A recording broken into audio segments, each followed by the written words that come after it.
Willa pivoted toward the sound. The sharp, popping cracks of fracturing wood rolled like thunder through the forest air. Then came the rain-like noise of 1,000 snapping branches and tearing leaves crashing down.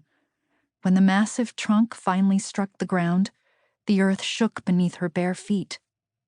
A gust of wind swept through the forest and blew through Willa's long bark and moss-colored hair.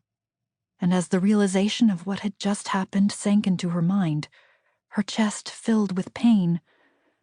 The human loggers had cut down the great hemlock tree that lived at the bend of the river. She stood frozen like a young deer. It was a tree she had sat beside on sunlit mornings, watching the river flow past its roots. A tree she and her twin sister had curled up in on misty nights, gazing up through its outstretched branches toward the Great Smoky Mountain and the moon above. The trees of the forest had shrouded and sheltered her all her life. They had consoled her when her sister was killed. They were her earth and her soil, her sunlight and her song. But now she heard the axemen chopping and sawing and shouting to each other, their harsh barking words circling through the treetops like quarreling ravens. The quills on the back of her neck went up, and a burst of heat flashed through her body. She knew she should flee this killing ground, or blend her green skin into the leaves of the undergrowth and disappear from the coming human eyes. She must run from their tromping feet and escape their cutting blades. But how could she run away when her friends were dying? How could she just leave them? She had to stop the loggers, but she had no sharp claws or long teeth.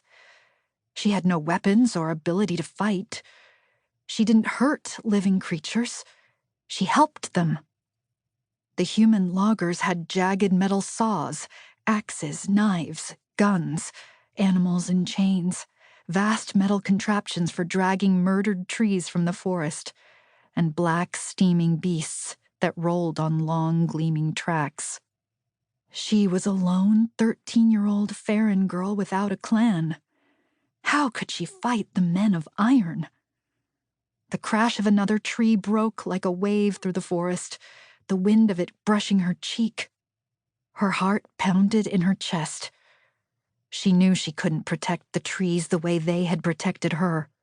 She couldn't shroud them or shelter them or hide them from the world. But she couldn't just abandon them either. She took a few uncertain steps, her legs trembling, her eyes watered with burning tears. And then she ran toward the sound of the falling trees.